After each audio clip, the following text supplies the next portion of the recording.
Okay, so as promised, I've been reviewing each of the James Bond films, the official films in the series, from Doctor No right up to Quantum of Solace. And I said I would be reviewing Skyfall. Now, it's been hugely, highly anticipated in the lead up to its release, mainly actually because there's been such a long gap between Quantum of Solace and Skyfall, 4 years in fact, almost to the date. And also because it is, of course, the 50th anniversary, big celebrations. It's a half century for the series, and it is the longest film series of all time. And what can I say? James Bond 23 does not disappoint in almost any form.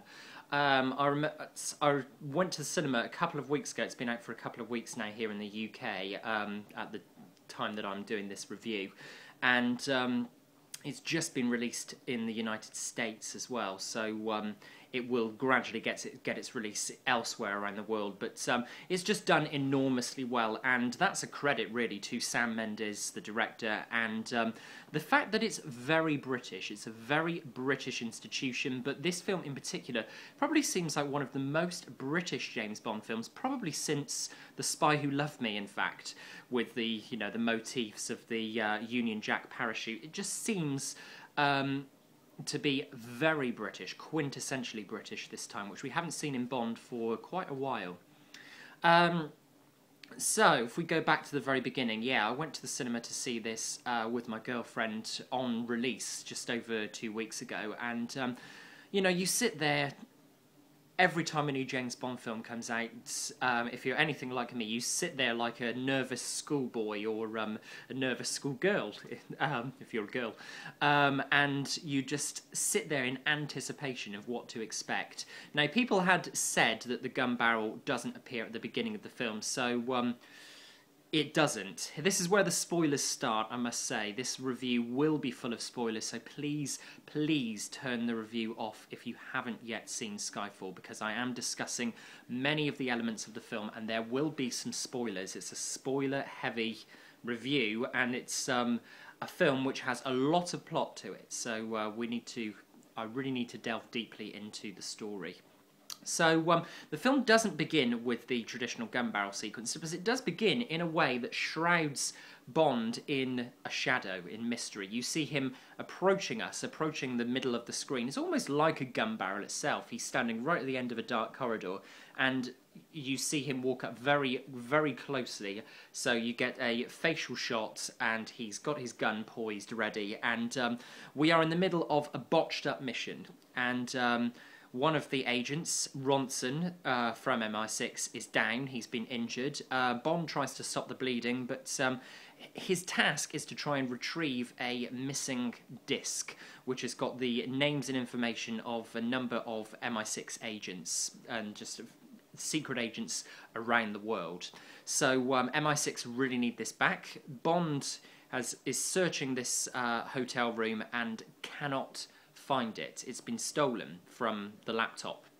So Bond tries to stop Ronson's bleeding, takes M's orders that he needs to leave, so he takes a look back at Ronson. You get one of those self-doubt moments that of Bond, which looks brilliant, and is a real interesting element to the character. And he turns, walks away out of the building and into the Land Rover, which is driven by Eve, played by Naomi Harris, and she really is a very strong field agent. And I know we've said it in the past, like lots of Bond women's, it's particularly in the 21st century, say my Bond woman equals Bond in strength and stamina and courage.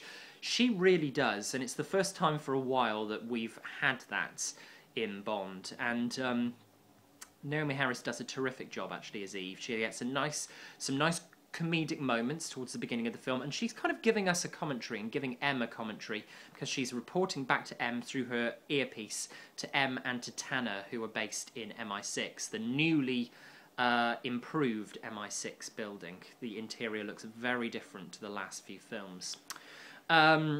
So she's reporting back. Bond is following Patrice, so it's a big chase through the Grand Bazaar in Istanbul. Of course, we've seen Istanbul in the latest Taken film, in Taken 2, if you've seen that. So lots of the Grand Bazaar sequences where they're driving along the rooftops, with it cycling along the rooftops, is... we've seen the rooftops in Taken 2 recently, so but it's used to such a greater extent in Bond, and some of the stunt scenes are incredible in the opening sequence, really, really incredible.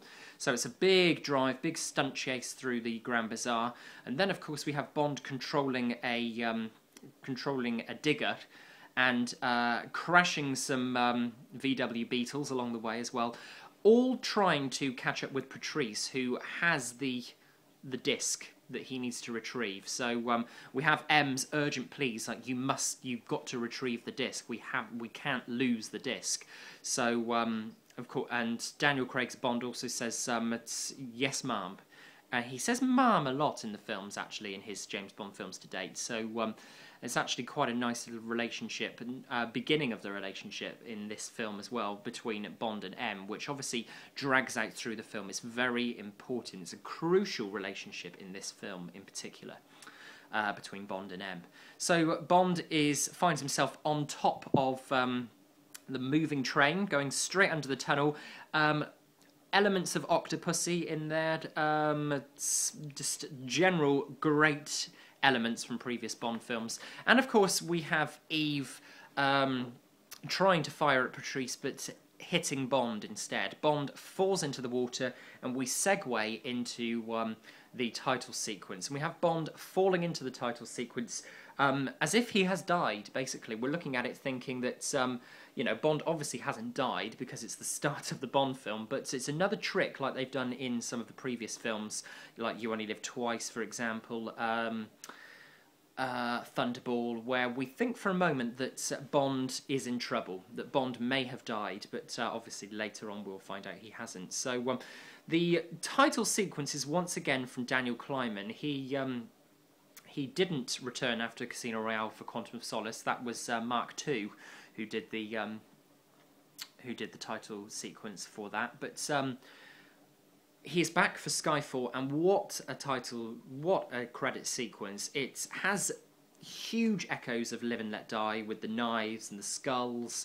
It's very much the idea of death, and actually it's very interesting because it's one of the first times since Goldfinger, I think, actually, that you see images of some of the characters in the title sequence itself. There's some smoke turns into Raul Silva, Javier Bardem's character, the main villain of the film. You see, and Daniel Craig is part of the credit sequence as well, which he has been for his previous films as well, for Casino Royale and Quantum of Solace. So it's a fantastic opening credit sequence, works very, very well indeed. One of Daniel Kleinman's best, actually, certainly. And the song is just fantastic as well. What a brilliant choice to have Adele at singing the title theme song. The song just complements the film perfectly. If you listen to the lyrics, it's just fantastic. So it's actually one of the longest pre-title sequences. It's about 12 minutes, I think, which is about the same length as The World Is Not Enough. So it's up there as one of the longest pre-title sequences for Bond. And I think it might be one of the longest opening credit sequences as well. So we're about 15 minutes into the film now. We have M writing her obituary for Bond. And we catch up with Bond, realising that he's not dead. And he is... alcohol is damaging his liver very quickly. He's playing some drinking games. He's being cheered on by people in pubs and clubs. And he is having sex with this very interesting woman at the beginning of the film, and he's also drinking a Budweiser as well. So this is Bond drinking some beer at the beginning of the film as well as his vodka martinis. So we have this moment after the opening credit sequence where things die down, things slow down after the very quick pace of the pre-credits sequence. Things slow down for about 15 or 20 minutes, and we're introduced to Mallory, who is played superbly by Ralph Fiennes, who is quizzing M, basically. We get this idea from the outset that this could be M's last mission. Could be her last mission because apparently she is being, well, technically being forced into retirement 2 months in 2 months' time. So this will probably be her last mission. But she wants to make sure that she's got MI6 in order before that happens. And there's a huge explosion at MI6 towards the beginning of the film. So we know from the outset that M is in jeopardy. There's very much attacks on M's life and her status in the film, the fact that she is an authority figure. There's an attack both on that and also for her motherly status, which we will go into a little bit later. So we have a number of new characters introduced in the film. We have Tanner returning again after Quantum of Solace, much bigger role for him, which is very nice. He introduces Bond back into the new MI6 when Bond returns to active duty. Bond has to pass some tests, and we get this idea very early on that after Bond has been weakened by Eve in the opening sequence of the film, he's let himself go, and he's becoming an older man. And M actually says, you know the rules of the game, you've been playing it long enough. So we have this Bond here that in some ways is going back to the very beginning, but this film is very much set probably a number of years after Casino Royale. But certainly before Dr. No, because of the events that happen later in the film, which I will explain later. But this is an idea that Bond and M are very much trying to work together in this film. They are out of their league. They realise that somebody is trying to attack MI6, trying to attack their base and their foundations, the very things that they work for, the things that they live for as well. So that's a nice dynamic that we have from the outset, really. So we return to MI6. Eve is now suspended from active duty, from field work, so she is working for Mallory at the moment, Ralph Fiennes' character.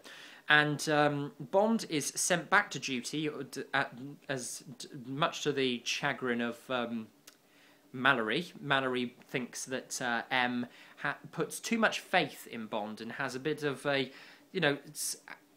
has too much of a soft side towards Bond, that she has too much sympathy for Bond. So we see that darker side of the Mallory character, but he grows in every scene that you see him in, which is fabulous. It's a great character arc for him.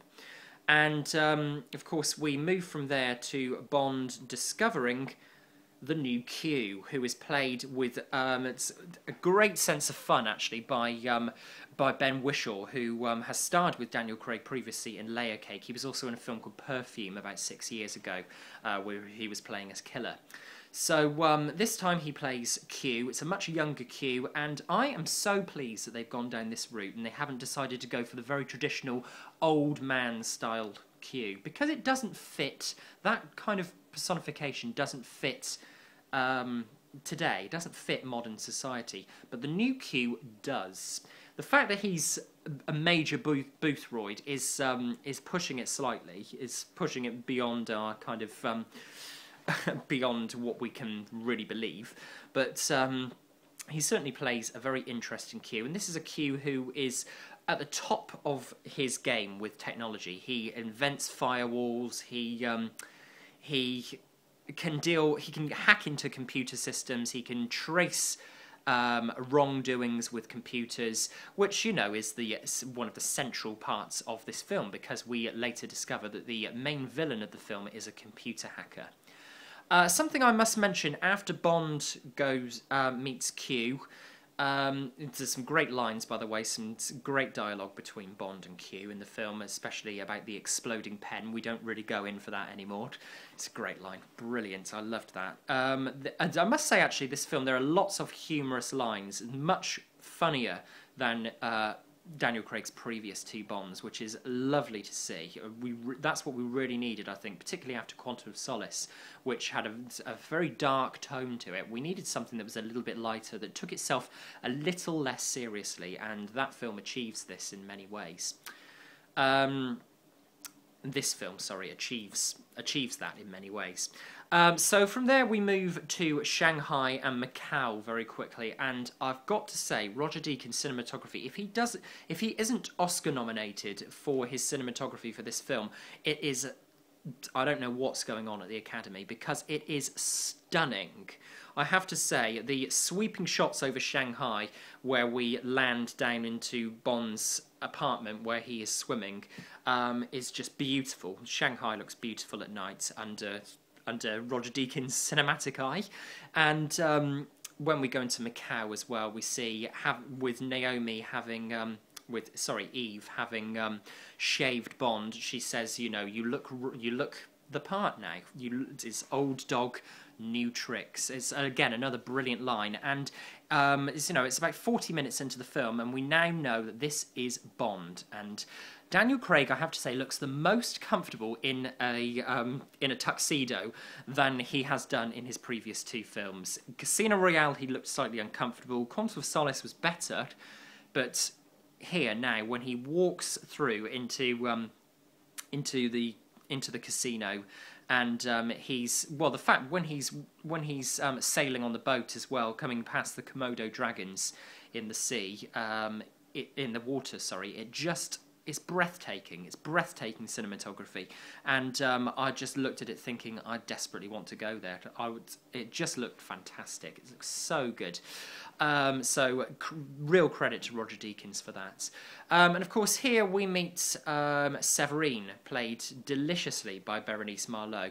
One of the only criticisms that I can mention about the film, which is what many people have said actually when reviewing Skyfall, is that her character isn't developed quite as much as it should be. She's really on screen for no more than about 10 minutes, which is a shame really, because it's a strong character, and Sam Mendes himself has actually said in interviews that Bérénice Marlowe is his idea of the typical Bond woman. She is the epitome of the Bond woman. So it's a shame, therefore, that we don't see more of her on screen and more of her character.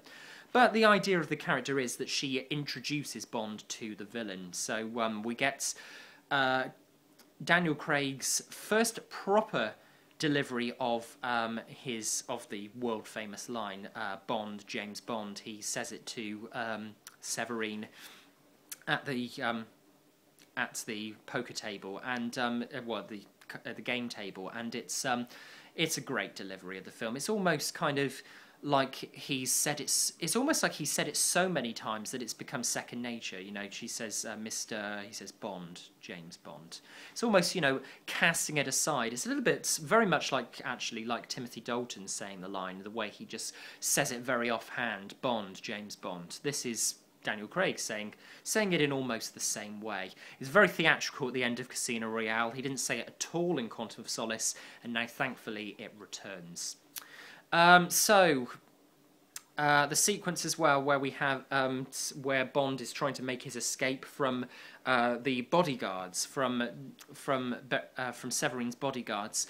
One of them falls into the pit with the Komodo dragon. A little bit of CGI there. And it didn't really bother me when I was watching it. Some people have been really bothered by the CGI and said that it looks really bad, but I don't agree at all.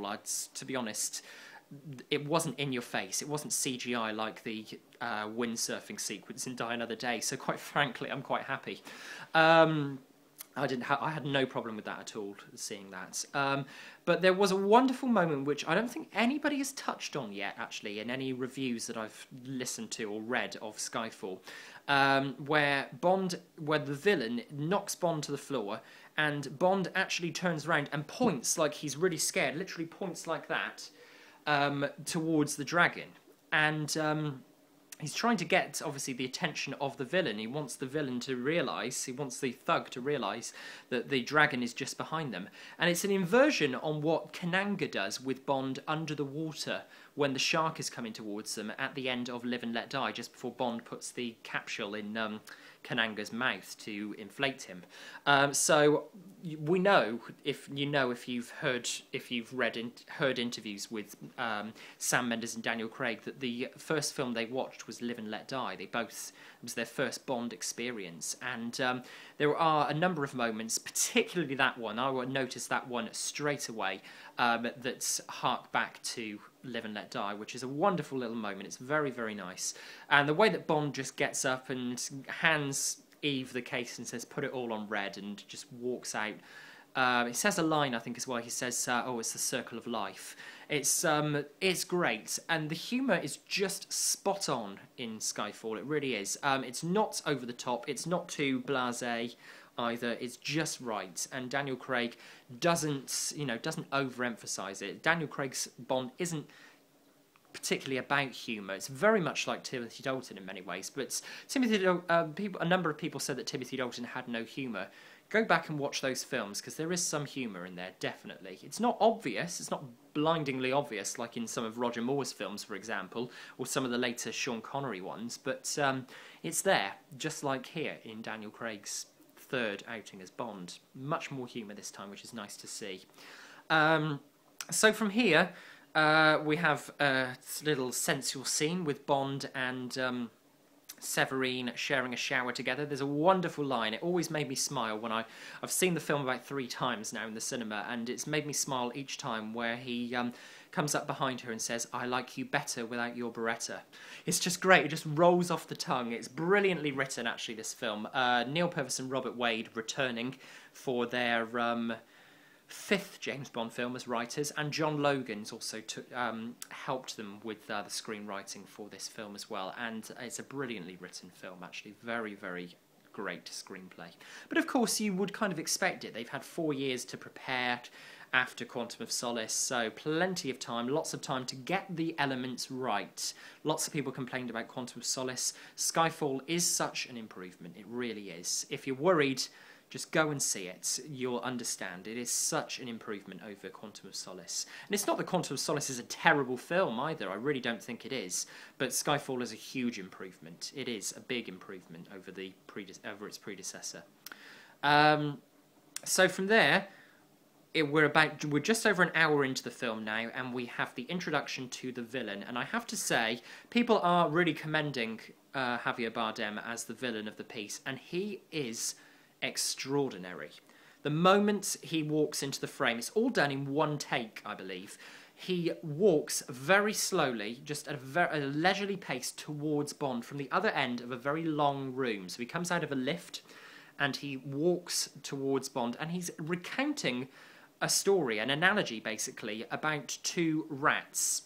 And how there are 2 rats left, and they start eating each other. They start preying on each other, and he's using that analogy with MI6 agents. So this is what Bond is like, and this is what he is like. He is a previous MI6 agent, and he is bitter with M over the fact that she left him to die. Basically, that he was captured and he was left to die. So we see a very vicious side to Javier Bardem, and the character is just terrific. There's so much menace in those eyes, and the way that he does so much with his mouth and so much with his eyes. When he makes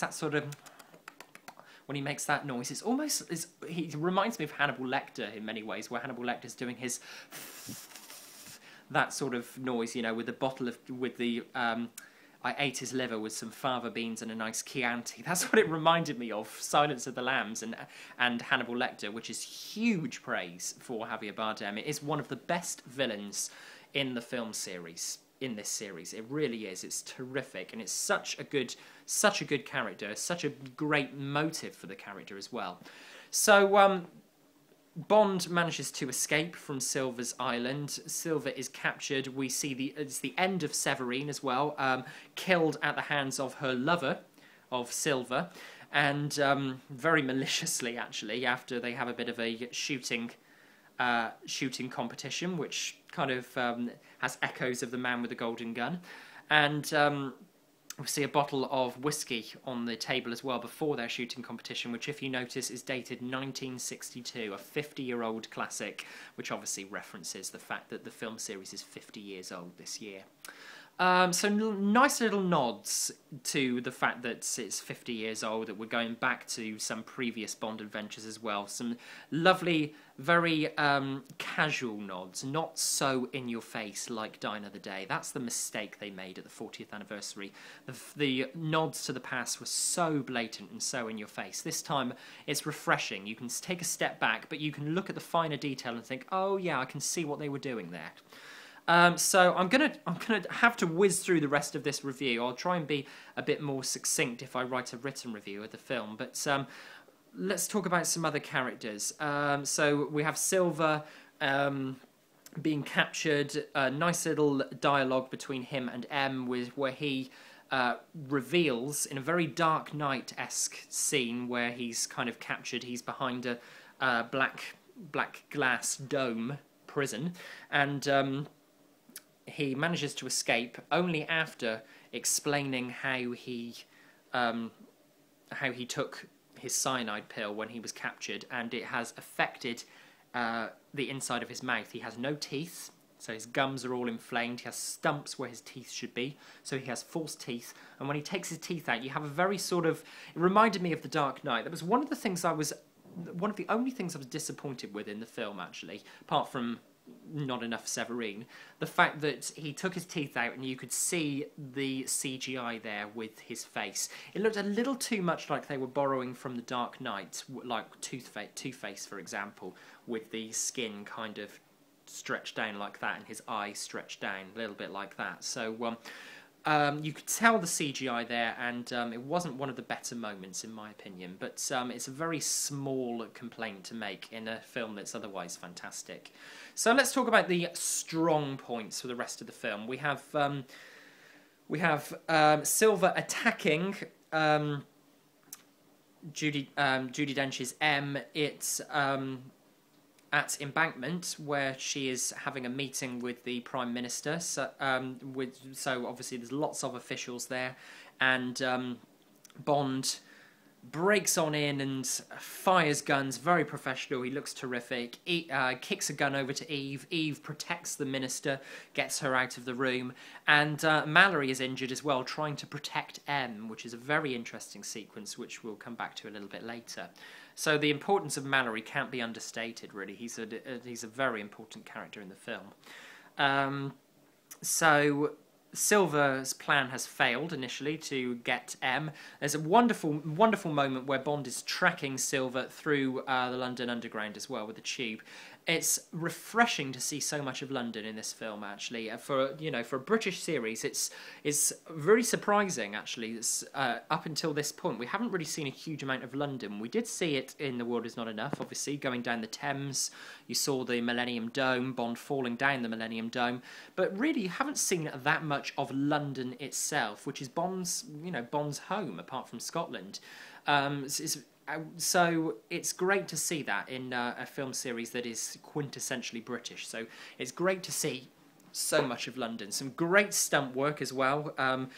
Some great action sequence there where Bond is chasing Silva by foot through the underground.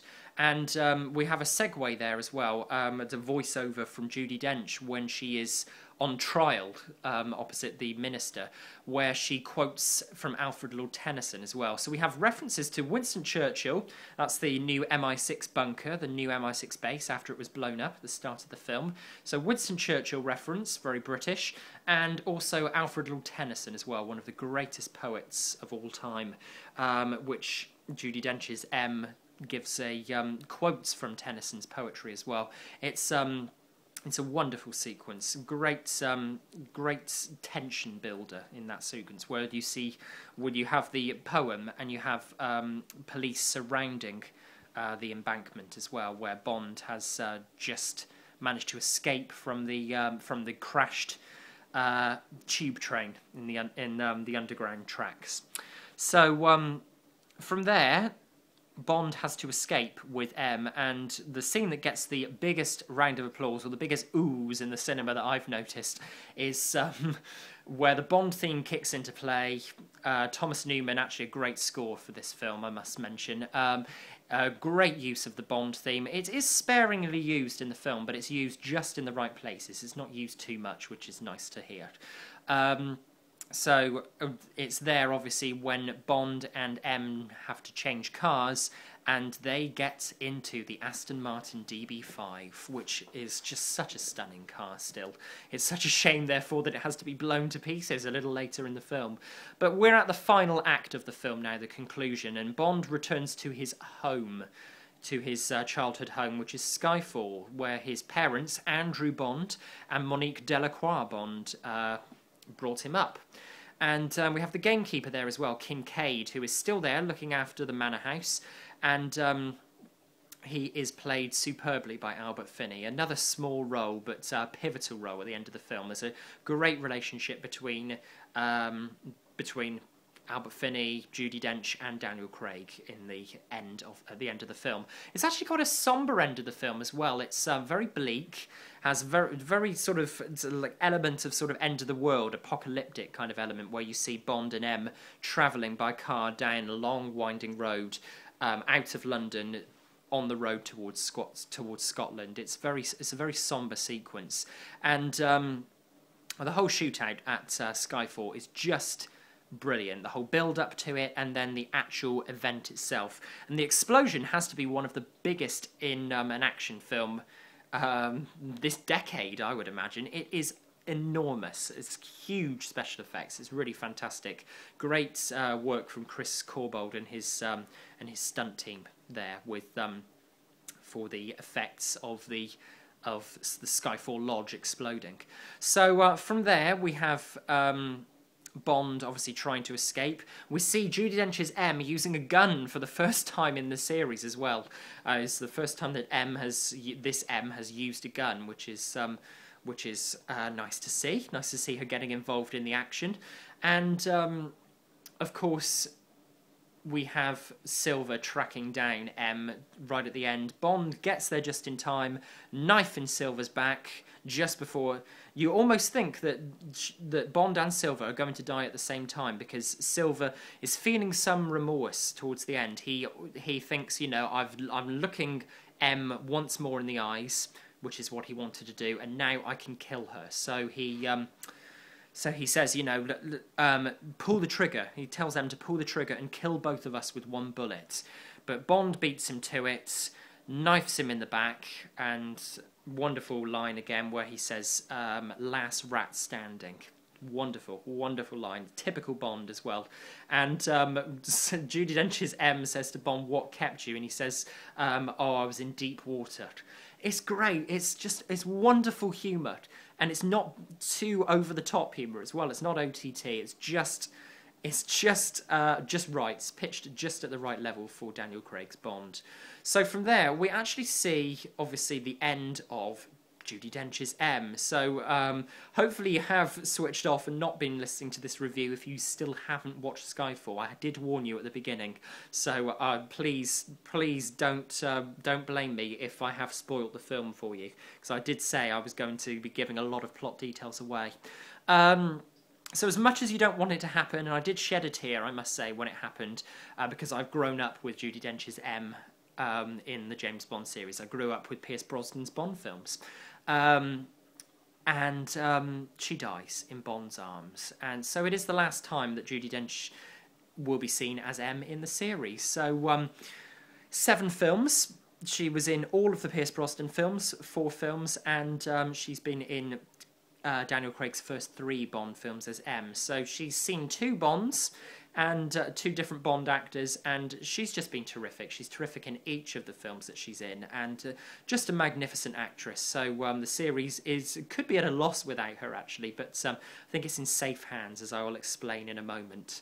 So the big spoiler, of course, at the very end of the film, we don't see M's funeral, but we do see Eve talking to Bond on the rooftop.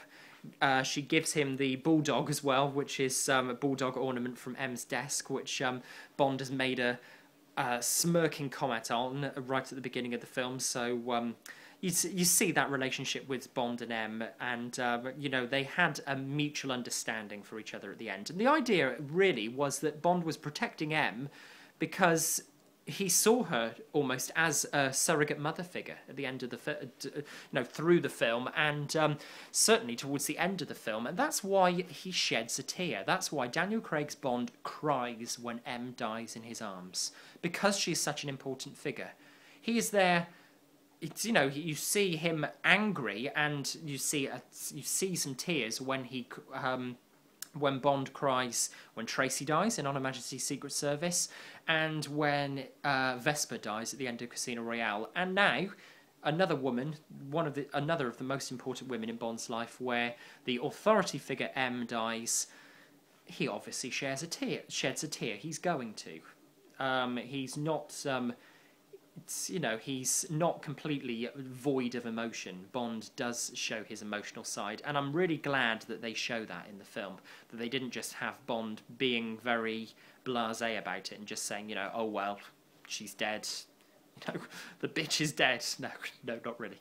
But, no, you could see there is respect, mutual respect, and she actually says before she dies, I did get one thing right, and you know that she has respect for Bond at the end of the film, just before she dies. So it's a very moving ending for Judi Dench's M, very moving, and the camera pans out very nicely from that. It's a very somber moment at the end of the film. So just before the very end, we have Eve telling Bond that she is remaining with a desk job. So if you haven't gotten on to who she might be as a character yet, you're about to find out, basically.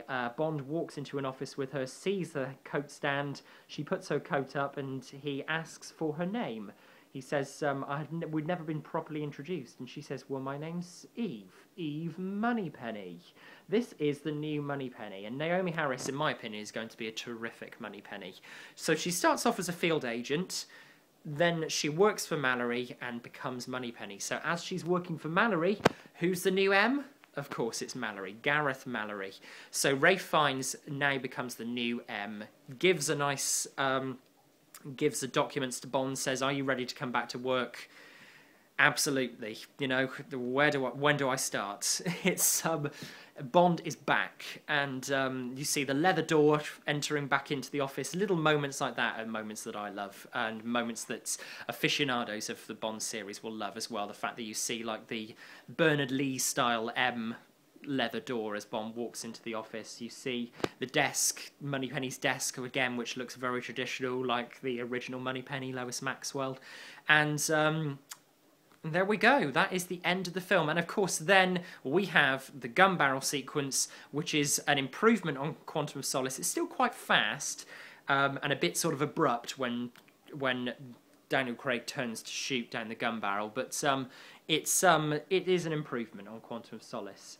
And it's placed right at the end again. Whether it will be for the next film, I'm not sure. To be honest, I would like it to go back to the beginning, but I can understand exactly why it's at the end again for the latest film, for Skyfall.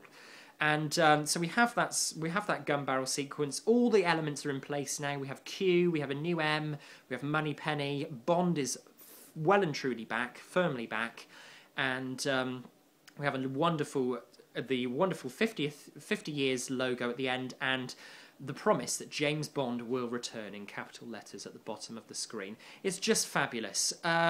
Ultimately, I really do have to say, I came out of the cinema thinking they've got this perfect.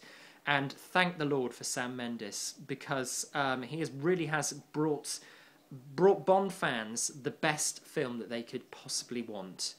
I honestly think, I didn't think it about Daniel Craig for Casino Royale and Quantum of Solace. I didn't think as much of him as Bond. My favourite is probably Timothy Dalton, one of the most underrated Bond actors.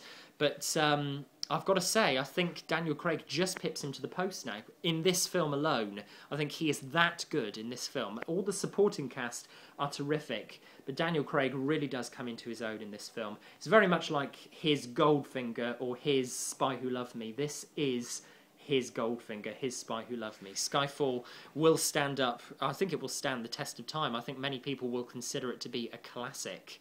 I think they probably do already, in fact. A number of people are rating it as one of the best Bond films of all time. And I've got to say, I agree with them. It's a full 10 out of 10 for me, and it's right up there for me with From Russia with Love. So I'm so thankful, I really am. And of course, James Bond will return, and it's meant to be in 2 years' time. So I'll see you for another James Bond review in 2014. Fingers crossed. So all I have to say, just to conclude, is that Skyfall is a return to form. It's a fabulous James Bond film, and I urge you, even if you're not the biggest James Bond fan, even if you don't particularly like James Bond, I really urge you to go and see it, because you may be persuaded to start watching more of the Bond films. It really is a terrific film. Don't forget to check out all the rest of my reviews. Share your thoughts with me. I appreciate that this is a longer review. It actually comes to about 40 minutes, this one. But I wanted to put as many details as I could in this review, because there is so much to say about Skyfall, and it is, of course, the most recent Bond. So please share your opinions with me on my Film Fanatic blog, or here on the YouTube video. And please let me know what you think of these James Bond reviews. I will be reviewing Everything or Nothing as well, which is the untold story of 007. I had the privilege to go and see that at the cinema on limited cinematic release for the 50th anniversary of Bond last month in October, and I shall be bringing you my review of that shortly. So James Bond will return in a couple of years' time. Thank you so much for listening to my James Bond commemorative 50th anniversary reviews.